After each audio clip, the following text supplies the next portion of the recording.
O assunto de hoje chama-se capacitância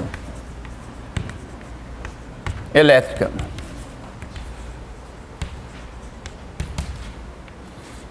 A capacitância elétrica, representada aqui pela letra C maiúsculo, vai ser definida como sendo a capacidade que um condutor tem de armazenar uma certa quantidade de carga elétrica.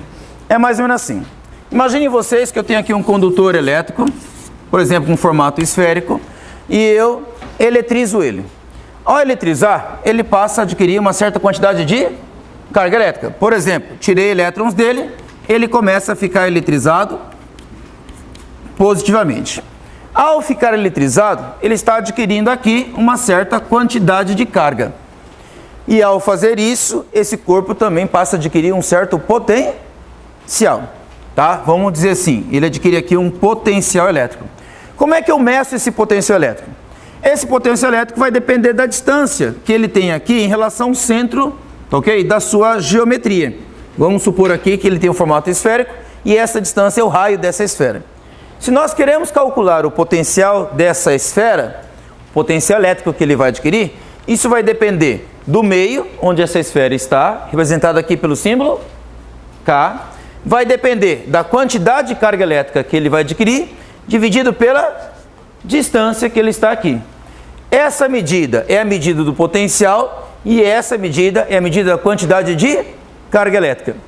A relação entre a quantidade de carga elétrica e o potencial é o que nós definimos como sendo a capacitância. Então, a definição de capacitância é assim, ó. Definição. É a quantidade de carga elétrica que o corpo adquire para um determinado potencial elétrico que ele passa a ter.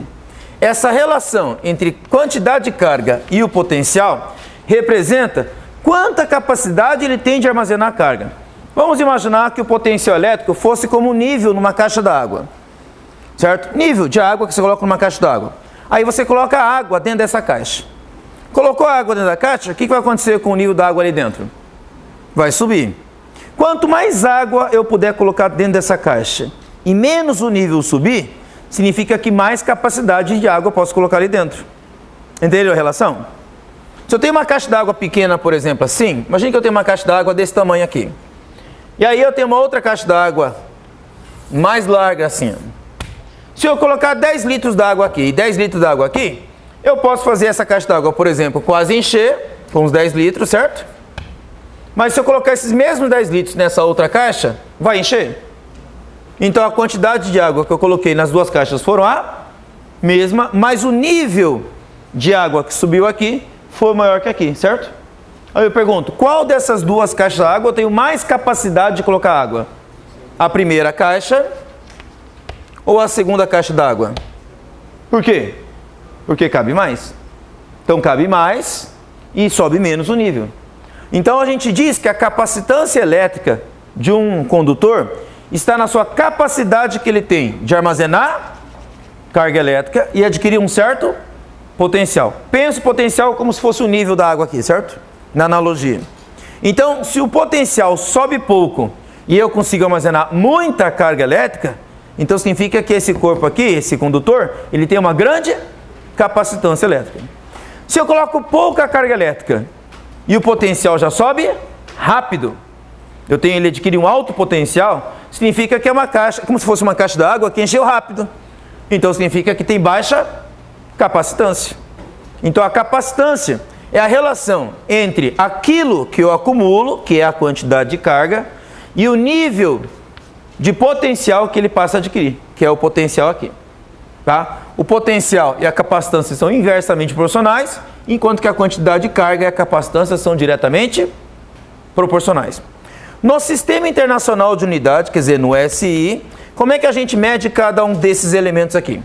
Quantidade de carga, nós medimos em Coulomb, representado aqui pela letra C, maiúsculo. O potencial é medido em Volt, representado pela letra V, maiúsculo. Opa, nós estamos com um problema aqui, né? Muitas letras iguais, né? Potencial V, Volt medido em V. Capacitância C, Coulomb também medido em C. Então, muitas letras iguais. Para não aumentar a confusão dessas letras, a gente faz assim. A gente chama a relação da capacitância que é a quantidade de carga por potencial, que é medida em Coulomb por volt, a gente chama isso aqui pelo nome de Farad, representada pela letra F, maiúsculo aqui. Então, toda vez que a gente for trabalhar com capacitância no Sistema Internacional de Unidade, a gente trabalha com essa unidade chamada de Farad. Tal que 1 Farad equivale a um acúmulo de uma carga de 1 Coulomb por, ok? Volt. Para cada volt que ele adquire aqui esse potencial. Para cada volt que aquele corpo adquire, ele está acumulando uma carga de 1 Coulomb. A gente diz que equivale a quanto? 1 Farad. Como normalmente a gente vai trabalhar com condutores pequenos, não condutores muito grandes, então a medida da capacitância elétrica normalmente vai ser valores pequenos também. Aí nós temos o que a gente chama de submúltiplos do Farad. E é muito comum a gente trabalhar com essa unidade, por exemplo, aqui, ó, 1 microfarad. O que significa esse micro aqui? Ele é um prefixo. Vale um número igual a 10 elevado a menos 6. Então equivale a 1 vezes 10 a menos 6 farad. Tá? Se eu for trabalhar com um condutor menor ainda, eu posso ter aqui 1 nanofarad. O que é o nanofarad? 10 elevado a menos 9. Então vai ser 1 vezes 10 a menos 9 farad. Se eu pegar um condutor maior, por exemplo, e que ele possa acumular mais carga elétrica, aí é comum trabalhar com a unidade chamada milifarad. Aí é milésimo. Quanto vale o mili? 10 elevado a menos 3. Tá? Então aqui eu tenho valores menores e aqui um valor um pouco maior. Se eu fosse trabalhar com condutores gigantescos que pudessem acumular muita carga elétrica, eu poderia trabalhar aí com quilofarad, por exemplo, certo? Quilo significa 1000 farad. E assim por diante. Cada condutor elétrico, quando eu deixo ele eletrizado, ele adquire uma carga e passa a ter um potencial. Ele tem então uma capacitância elétrica. Está claro para vocês, pessoal? Tá? Agora, se nós pegarmos a definição que nós temos aqui e aplicarmos o potencial no caso de uma esfera, como é que chama essa distância aqui no caso de uma esfera? É o raio. Isso, então vamos escrever isso agora aqui, ó. No caso de um condutor esférico, tá? Vamos pensar assim, ó, num condutor esférico, tá? O que vai acontecer? Eu tenho aqui o condutor, esse condutor aqui, ele possui uma capacitância, que é dado pela quantidade de carga dividido pelo potencial, e ele tem um potencial que é dado por quem? K, que representa o meio onde essa esfera está, que é a quantidade de carga elétrica que ele está adquirindo aqui, por exemplo. Vamos imaginar que ele tem uma certa quantidade de carga aqui, dividido pela distância. Como é que eu chamo essa distância daqui até aqui? É o raio. Isso, então no caso aqui a distância é o raio da esfera. Vai ficar dividido por R aqui, certo? Pego essa equação, substituo aqui, ó. Como é que vai ficar a capacitância no caso de uma esfera condutora? Vai ficar assim, capacitância de uma esfera condutora é igual a quem? Em cima eu tenho quem? Carga. E embaixo eu tenho quem aqui? Potencial. Como é que é escrito o potencial? K vezes Q sobre R. Então fica aqui, K vezes Q sobre R. Certo? O que a gente faz na matemática quando a gente tem uma divisão de fração?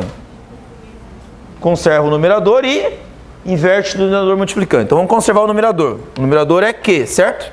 Vamos inverter o denominador multiplicando. Vai ficar R sobre quem? K vezes Q. Opa, eu tenho Q demais aqui. O que eu posso fazer? Cortar. Corto isso com isso. Aí o que sobra? Que é a capacitância de uma esfera, certo? Isso aqui é de uma esfera. É igual a quem? R sobre K. O que esse resultado mostra para nós? Isso aqui, ó, de uma esfera condutora. Isso mostra para nós que a capacitância elétrica de uma esfera é diretamente proporcional a quem? Ao raio dela. E depende de quem? Do meio. Se o meio não for mudado, quanto maior a esfera que eu tiver, maior a sua capacitância. Ora, isso é óbvio. Se a esfera for maior, eu não tenho uma superfície maior? Tem ou não tem? Essa superfície não vai caber mais carga elétrica nela? É como se tivesse uma sala de aula maior. Uma sala de aula maior, vai caber mais pessoas ou menos pessoas na sala? então tem maior capacidade. Então uma esfera com raio maior vai representar para nós uma capacitância também maior. Só que aquele resultado mostra para nós que no caso de uma esfera, a capacitância dela é diretamente proporcional ao seu raio. Tá? Significa que se nós dobrarmos o raio, a capacitância também irá dobrar. Então, quanto maior o raio da esfera, maior é R, maior é a capacitância da esfera. Tá? Isso aqui é muito importante para a gente poder analisar como é que um corpo pode acumular carga elétrica. E ao acumular carga elétrica, ele vai estar adquirindo um certo potencial. E isso depende da sua capacidade de fazer isso. Tá? Se nós considerarmos, por exemplo, um outro material que não tem o formato esférico, é claro que a geometria do sistema muda. E aí a distribuição de cargas elétricas também muda. No caso de uma esfera, por exemplo, como é que as cargas elétricas irão se distribuir? Vamos imaginar da seguinte forma aqui. Ó. Eu tenho uma esfera aqui e eu quero deixá-la eletrizada. A pergunta é, como as cargas elétricas vão se distribuir na superfície dessa esfera? Tá? Primeiro, vamos imaginar que lá dentro da esfera tivesse duas cargas positivas. O que elas vão fazer entre si? Elas vão se repelir, não vão? Então onde é que elas vão parar? Mais distante um do outro, né? Então uma vai parar lá em cima, outra vai parar onde? Aqui embaixo. Se eu tivesse duas cargas positivas aqui também, desse jeito, o que vai acontecer com elas? Elas vão se repelir. Uma aqui do lado esquerdo, outra aqui do lado direito. Se eu imaginar todas as cargas elétricas positivas que houvessem ali em excesso, o que elas fariam entre si? Iam se repelir. Aonde é que elas iriam parar? Na superfície externa da esfera. Como o formato da esfera é um formato simetricamente geométrico, certo? Então a distribuição de cargas elétricas na superfície seria uma distribuição uniforme. Então no caso de uma esfera aqui, ó, de novo, certo? No caso de uma esfera, nós temos uma distribuição de cargas elétricas na superfície de forma uniforme. Isso me gera uma distribuição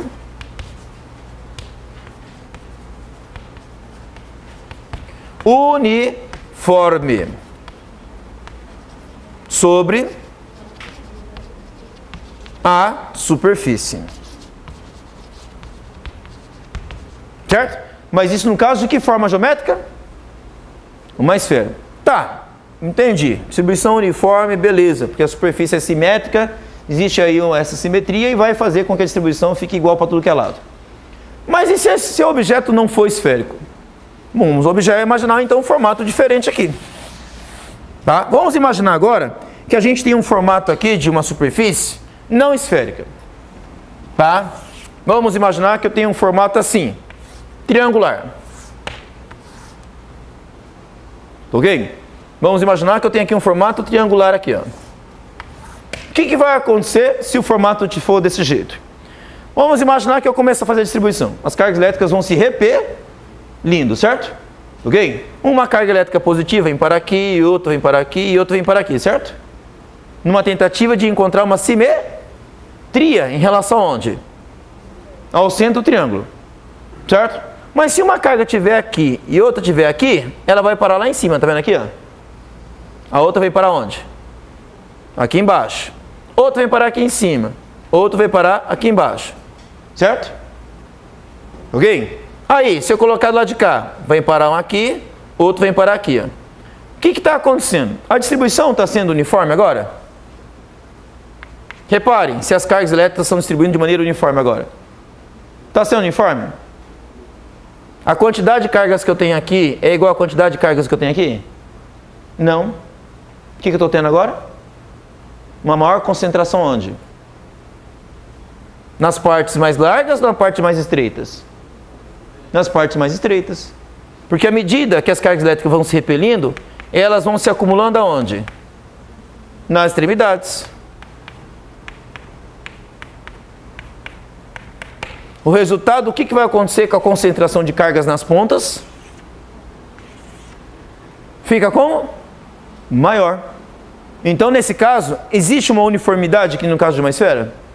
Não. No caso de uma superfície que não é esférica, você vai ter maior concentração de cargas elétricas aonde? Em regiões pontiagudas.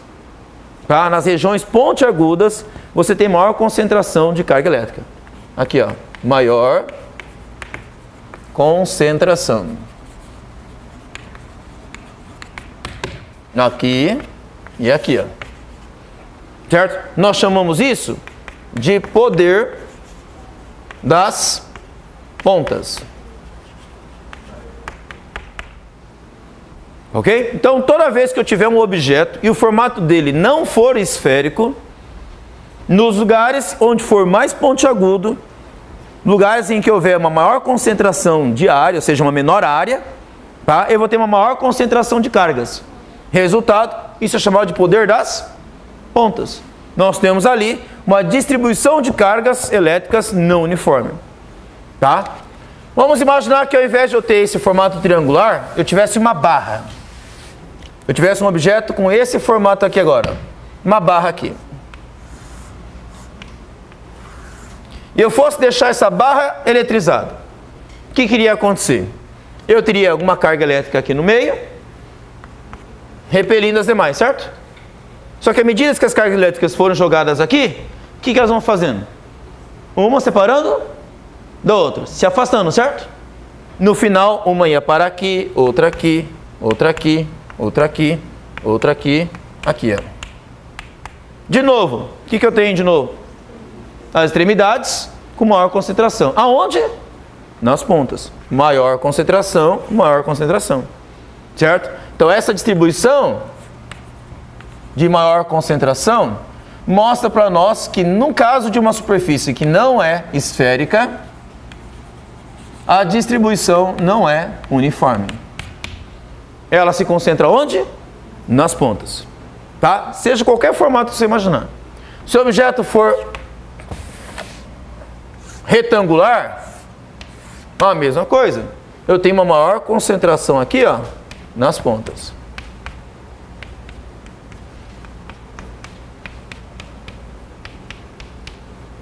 Tá? Entendeu o que acontece? De qualquer forma, em todos os casos, seja nesse